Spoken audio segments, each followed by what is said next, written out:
বন্ধুরা, আমরা দেখতে পাচ্ছি আপকামিং যে ইউজিসি নেট এক্সাম, সেটা ডেট অলরেডি পাবলিশ হয়ে গেছে।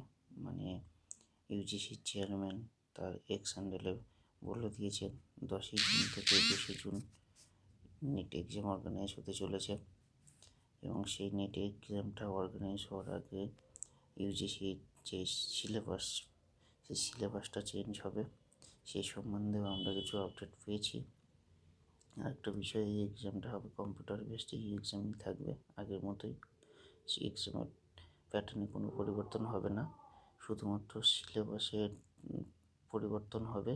এবং সেই সিলেবাসটা পরিবর্তন হয়ে তার আপডেট আমরা ওয়েবসাইটে পাবো খুব তাড়াতাড়ি। তারপরেই আশা করছি হয়তো নেটের ফর্ম ফিল আপ ফেব্রুয়ারি-মার্চ নাগাদ স্টার্ট হবে।